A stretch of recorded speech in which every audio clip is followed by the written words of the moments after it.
Hi everybody, BD রমণী রান্নাঘরে আজ আপনাদের জন্য থাকছে এগ পুডিং রেসিপি। তাহলে চলুন দেখে নিই কি কি উপকরণ লাগছে।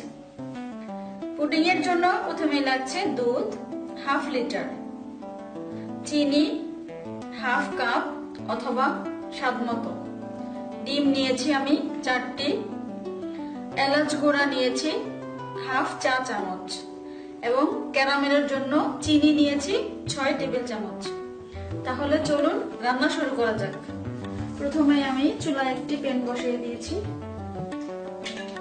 এবারে এতে অল্প একটু পানি দিব যাতে করে দুধটা পাত্রের নিচে না লেগে যায়। চুলার জালটা বাড়িয়ে দিচ্ছি। এখন আমি দুধটা ঢেলে দিচ্ছি। দুধটাকে আমি জাল দিয়ে অর্ধেকে করে নেব। নাড়তে থাকতে হবে অনবরত, অন্যথায় দুধে সর পড়ে যাবে।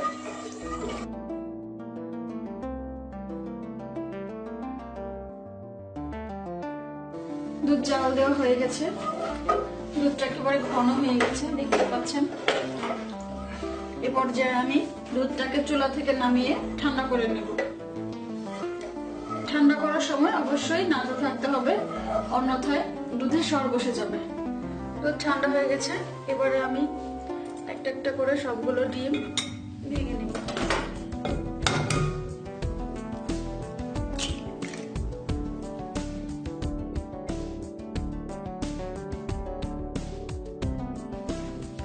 এবারে আমি ডিমগুলোকে একটা হ্যান্ড বিটার দিয়ে বিট করে নেব। আপনি চাইলে চামচ দিয়ে করতে পারবেন, তবে অবশ্যই ইলেকট্রিক বিটার দিয়ে বিট করা যাবে না।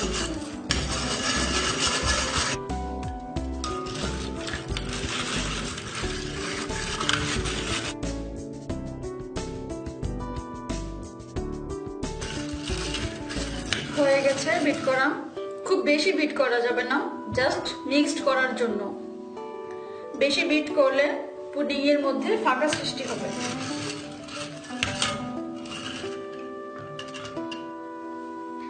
এবারে আমি এতে চিনিটা দিয়ে দিচ্ছি। আবারও খুব ভালো করে চিনিটাকে গলিয়ে দিতে হবে।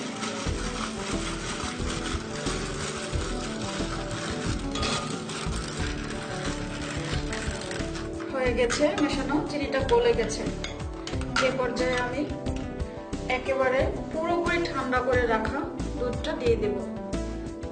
দুধ যদি একটু গরম থাকে তাহলে কিন্তু ডিমটা জমে যাবে।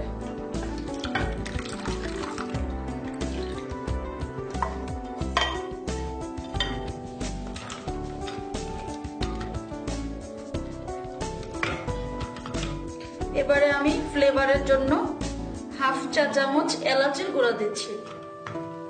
আপনি চাইলে ভ্যানিলা এসেন্সও দিতে পারেন। আবারও খুব ভালো করে মিশিয়ে নিচ্ছি।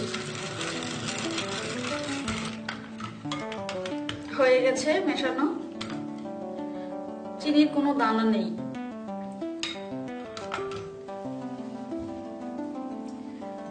এ পর্যায়ে পুডিংটাকে আরো স্মুথ করার জন্য আমি একটা বাটিতে ছেঁকে নেব। এভাবে একটা ছাঁকনি দিয়ে আমি ছেঁকে নিচ্ছি।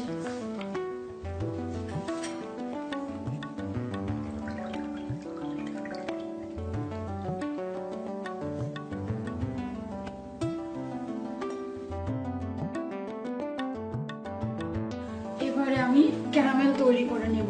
এর জন্য চুলায় একটি ফ্রাই প্যান বসিয়ে দিয়েছি এবং এতে 6 টেবিল চামচ চিনি দিয়ে দেব। এখন এতে 2 টেবিল চামচ পানি দিয়ে দিচ্ছি। চুলার জালটা আমি মাঝারি আঁচে রাখবো। এবারে এইভাবে চিনিটাকে নাড়তে থাকতে হবে।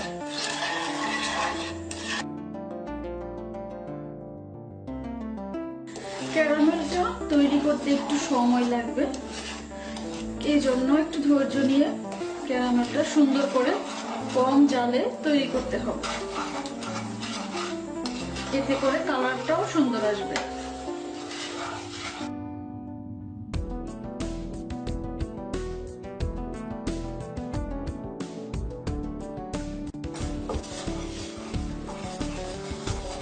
দেখা যাচ্ছে হালকা হালকা কালার আসছে, তো পুরোপুরি কালার আসা পর্যন্ত এভাবে নাড়তে থাকতে হবে। ক্যারামেল তৈরির ক্ষেত্রে খেয়াল রাখবেন পানিটা যাতে মিডিয়াম পরিমাণে থাকে। অনেকে পানি একটু বেশি দিয়ে ফেলেন, বেশি দিলে সমস্যা নেই, কিন্তু খুব কম পানি দেওয়া যাবে না। কম পানি দিলে চিনিটা পানি শুকিয়ে চিনিটা আবার ঝরঝরে হয়ে যাবে। ক্যারামেলটা হয়ে গেছে, সুন্দর একটা কালার এসেছে। দেখেন আমি এভাবে চেক করে নিচ্ছি 7-8টা চামচ দিয়ে।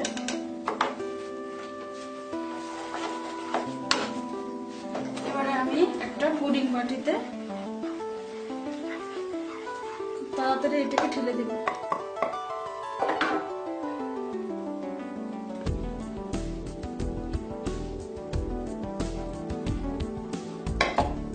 অন্যথায় ক্যারামেলটা পুড়ে যাবে। এখন এই বাটিটাকে আমি ঠান্ডা করে নেব। ঠান্ডা হয়ে গেছে ক্যারামেলটি, দেখতেই পাচ্ছেন একেবারে সুন্দর হয়ে বসে গেছে।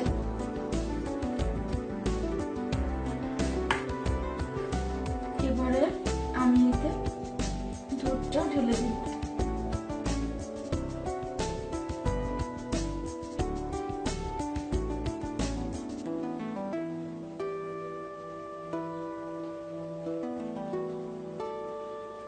এবারে একটা 8-7টা ঢাকনা দিয়ে ঢেকে দিচ্ছি। এবারে আমি চুলায় একটি প্রেসার কুকার বসিয়ে দিলাম। এখন এতে একটি স্ট্যান্ড বসিয়ে দিব। এখন স্ট্যান্ডের উপরে আমি পুডিং পাত্রটিকে বসিয়ে দিচ্ছি। মাঝামাঝি বসিয়ে দিলাম। বড় ঢাকনাটার মধ্যে একটু ভালো করে চাপ দিয়ে দিচ্ছি। সব দিক থেকে একেবারে মাঝামাঝি বাটিটা দিয়েছি। এবারে আমি প্রেসার কুকারের ভেতরে পানি দিয়ে দিচ্ছি। পানিটা আমি দেব পুডিং পাত্রের অর্ধেকের পরিমাণ বা অর্ধেকের চেয়ে একটু কম।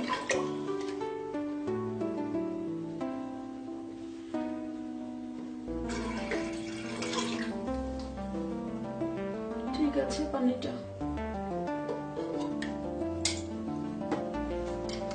এখন আমি প্রেসার কুকারের ঢাকনাটা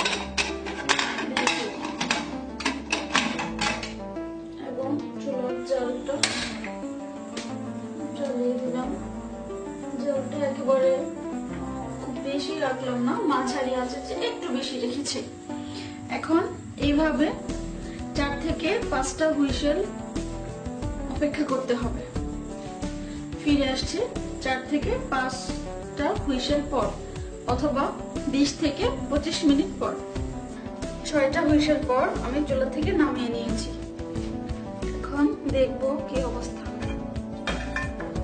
এই জন্য আমি একটা টুথপিক দিয়ে এভাবে চেক করব। দেখা যাচ্ছে কোনো দানা নেই, কোনো দুধ এখানে লেগে নেই। যদি লেগে থাকতো তাহলে আমাকে আবারও জাল দিতে হতো। এখন আমি এটাকে ফ্রিজে রেখে ঠান্ডা করে নেব। পুডিংটা ঠান্ডা হয়ে গেছে, ফ্রিজ থেকে নামিয়ে নিয়েছি। এবারে আমি দেখব কি অবস্থায় আছে। এখন একটা ছুরি দিয়ে আমি একেবারে পাশ থেকে এভাবে কেটে দেব।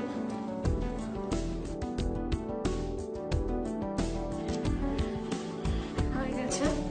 এখন আমি একটা এরকম ছড়ানো প্লেট নিয়ে তারপর পুডিং বাটিটার উপরে এভাবে দিয়েছি এবং এটিকে এখন এইভাবে উল্টে দেব।